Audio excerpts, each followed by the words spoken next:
Não, eu gostaria muito também que a gente interferisse, participasse mais, não ficasse restrito às minhas perguntas aqui. E nós já temos perguntas também da plateia, dos nossos participantes também desse debate, e uma delas é do Henrique. O Henrique é gerente da 22ª Regional, é da Saúde, Henrique, de Joinville? É da Saúde de Joinville? O Henrique falou aqui o seguinte, que é afirmado, né, que a saúde é direito de todos, dever do Estado, a partir da Lei 8080. Tudo bem. Quando também é aplicada a Lei 8080, no artigo 2, o dever do Estado não inclui as pessoas, a família, a empresa, a sociedade? Eu penso que inclui.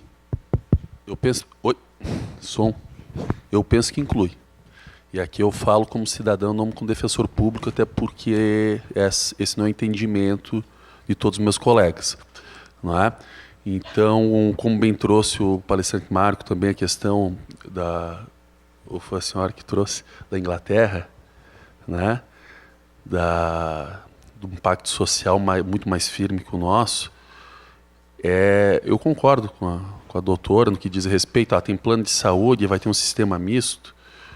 O Estado não deve, me parece, dar tudo para todos, porque não tem condição. A gente recolhe tributo de uma parcela do que a gente produz. O Estado não fica com a produção. Então, para ele buscar uma equidade, uma justiça social, me parece que ele tem que promover os que ainda não têm essa capacidade contributiva, né? E permitir que uma sociedade de mercado, queiram alguns, não queiram outros, que quem possa, não só possa, mas deva pagar na forma privada. E aí onde entra as empresas e as famílias, me parece, na própria prevenção, as empresas com a responsabilidade, né, de material condizente com as atividades que se presta, com esse tipo de monitoramento, se eventualmente se acende uma luz vermelha, né, doutora, no sentido de começar a ter uma epidemia de algum outro sentido, né, rever suas práticas e políticas, e a família também como primeiro local junto com a educação, né, de principalmente prevenir, né, com bons hábitos. Então, é responsabilidade de todos, porque também o dinheiro que vai para a saúde, o que deixa de ir para a saúde, também é nosso, também é de todos, né? Então, estamos todos coligados. Entendo que é isso. Olha, só o seguinte, eu gostaria até de fazer um pedido. Olha a participação das pessoas aqui, o interesse delas em respostas. Então, o que eu gostaria, se possível, que a gente desse respostas mais objetivas, mais diretas, não explanando sobre um tema, porque daí realmente a gente não vai conseguir atender todo mundo. Mas todos nós temos tempo para ficar aqui até às 11, 10, meia-noite, né? Então vai dar. Aqui eu recebi da Cici Blind, que é da Prefeitura de São Cristóvão do Sul. É isso, né? Cici Blind? Ela me coloca o seguinte, eu gostaria de colocar a vocês três, o que fazer contra uma liminar concedida, considerando que o ente solitário não é o responsável pelo atendimento desse tratamento. Ou seja, liminar versus responsabilidade solidária.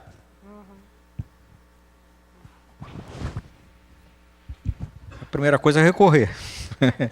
Mas afora isso, né, que é o manejo exatamente processual da situação que, na descrição da nossa colega de discussão, é injusta, o que tem que se trazer para além do recurso se for infeliz o resultado do judiciário ao município, o recurso não será provido, a despesa fica com o município, cobre essa despesa do ente federativo que era encarregado dela originalmente. Ou seja, de acordo com a distribuição de atribuições que existe no Sistema Único, e a lei estabelece, né, aquelas do município, aquelas do Estado e aquelas da União, cobre daquele ente a despesa correspondente que te foi ordenada judicialmente cumprir, custear, daquele que deveria fazê-lo. Isso é possível fazer por via administrativa e por via judicial. O Paraná recolheu ao longo de um ano todas as horas judiciais que cabiam à União receber, aliás, prover. Juntou todas elas e entrou com uma ação contra a União. Pronto, é assim que funciona. Você não vai receber o dinheiro, talvez, na tua gestão como prefeito, como secretário, mas o teu sucessor receberá. É uma pergunta específica para a senhora, doutora Lenir. E a pergunta da Maryland Fátima Manfrim, do Tribunal de Justiça de Santa Catarina. Acertei o nome, né? Então, o seguinte, ela pergunta o seguinte: como ou por que se verificar se o autor é paciente do SUS, se o sistema é para todos? A judicialização da saúde é a busca particular por solução eficaz de sua necessidade por omissão do executivo, ou é a judicialização da política ou ativismo judicial? Bem, o sistema é para todos, aberto a todos. Então, o Sistema Único de Saúde é para... Hoje somos 207 milhões, né? 207 milhões de brasileiros. Quando eu falei a questão do plano de saúde, o que eu quis dizer é o seguinte: é para todos, mas tem regras. Não é aberto, não é assim, eu quero só esse remédio. Do SUS, eu só quero tal coisa ou aquilo. Ele é um sistema organizado. É igual quando você vai votar. O voto é para todos. Eu não voto onde eu quero, eu voto naquela zona, tá certo, que está determinada. Quer dizer, tem regras. Isso que eu estava dizendo, tem que seguir as regras. Tem que entrar pela porta de entrada principal, que é a atenção básica. Lógico, se tiver uma urgência, emergência, também é porta, urgência, emergência. Mas não sendo, você tem que entrar pela porta correta. Você tem que chegar lá, você vai ter que ter um diagnóstico do médico do SUS. E uma prescrição da terapêutica, medicamento, cirurgia, o que for, do médico do SUS. O que eu quis dizer é o seguinte: você não pode ter um plano de saúde, vai no seu plano de saúde, daí o médico chega lá, prescreve, ele, médico privado, que não tem nada a ver com o SUS, prescreve um medicamento, ou prescreve uma terapia, uma cirurgia. Eu chego no SUS e falo: olha, eu tenho isso aqui, só quero isso, viu? Me atendam. Não existe. Então, quando eu falo a integralidade via de mão dupla, quer dizer, o sistema te atende integralmente, tá? Mas você entra integralmente no sistema. Você não pode falar, eu só quero essa pontinha, o resto eu não quero nem saber do SUS. É isso que eu entendo que não possa ser feito. Tanto que deve ser assim, que quando você tem atendimento no SUS, né, você tem um plano de saúde, você vai para o SUS, vai nessa regra integralmente, tem o diagnóstico, terapeuta, faz o tratamento, o seu plano fica obrigado a ressarcir tudo que o SUS gastou com você. Isso está na lei 9636, que é a lei dos planos de saúde, 96556, né? E, então, é nesse sentido que eu digo, quando se judicializa, e se judicializa muito isso, eu vou no meu médico privado, ou eu pago, eu tenho um plano, o que quer que seja, pega uma receita, o meu plano não me garante, geralmente o plano não dá medicamento, a não ser que você esteja internado, e daí eu vou lá, só quero buscar o medicamento. Muita gente defende que o SUS deve dar, eu não defendo. Eu entendo que não deve dar. Ou a pessoa quer ir para o SUS, vai para o SUS. Ou é livre, é livre. A pessoa, inclusive, pode ter plano de saúde e resolver ir para o SUS. Ela vai para o SUS integralmente. Ela vai para o SUS integralmente e o plano ressarce o SUS. Tem que ressarcir. Mas ela não pode escolher uma fatia de cada lugar. É igual falar assim, eu vou fazer a cirurgia, vou escolher o hospital, vou escolher isso. Não tem essas coisas. Mas, doutora Lenir, o SUS tem capacidade de absorver. Eu lembro agora há pouco que a gente está passando por uma série de críticas à saúde no Estado. E o governador, uma das defesas do governador foi de que há um índice muito elevado de desemprego, e as pessoas perderam o plano de saúde e estão recorrendo ao SUS.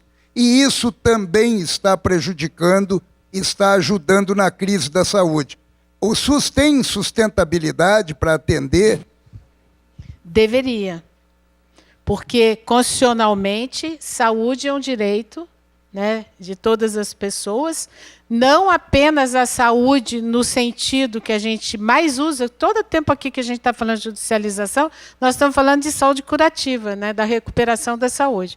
Mas quando você vê o conceito de saúde que a Constituição traz, saúde é direito de todos os deveres do Estado, mediante garantia de políticas sociais e econômicas que evitem o risco da doença. Sempre que eu digo que é um princípio do Sistema Único de Saúde, e ele é algo que a gente nem sempre dá conta, que é a prevenção.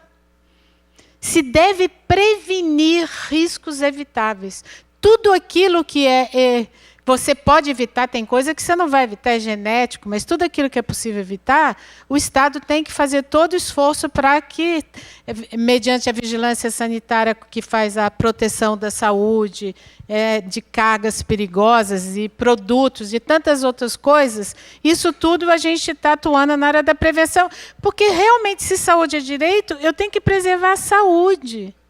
Tem que olhar a saúde. E acaba que o sistema é altamente onerado, daí o sistema que faz a parte de recuperação da saúde, porque você não fez a outra parte também.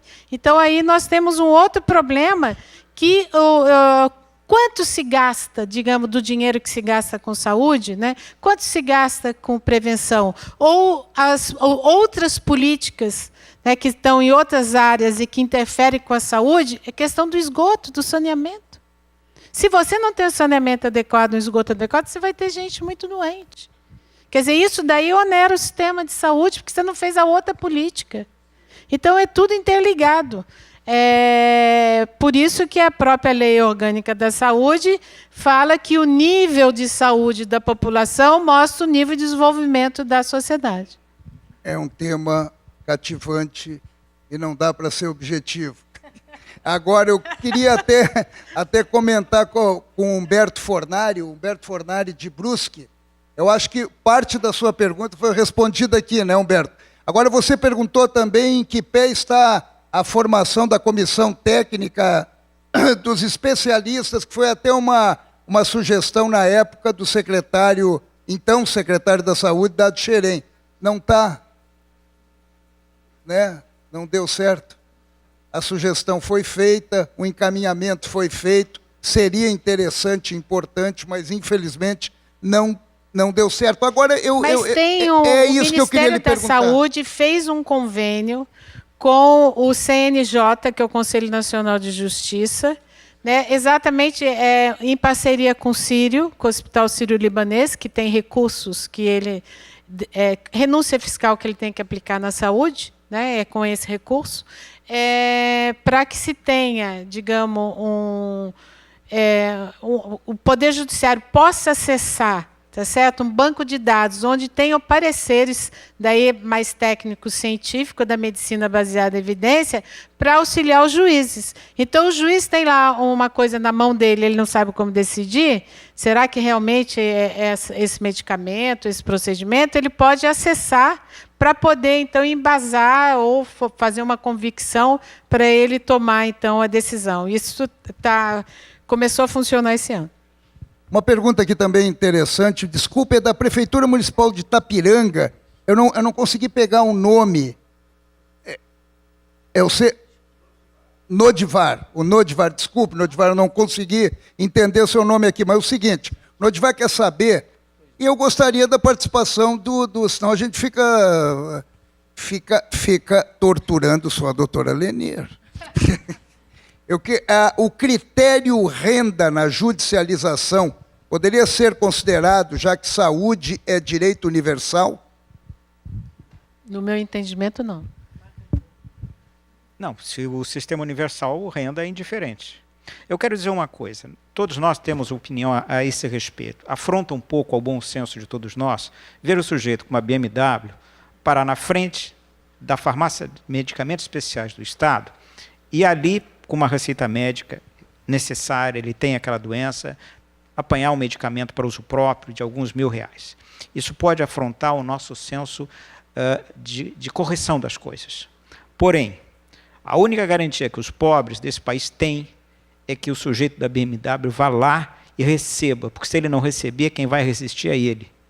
O pobre está acostumado, porque não tem articulação política, porque ele não é ouvido, porque ele se conforma com as negativas do sistema. Todas as vezes que o Sistema Único do Brasil funcionou bem, funcionou para todos, o que inclui também o sujeito da tal BMW. Por exemplo, imunização.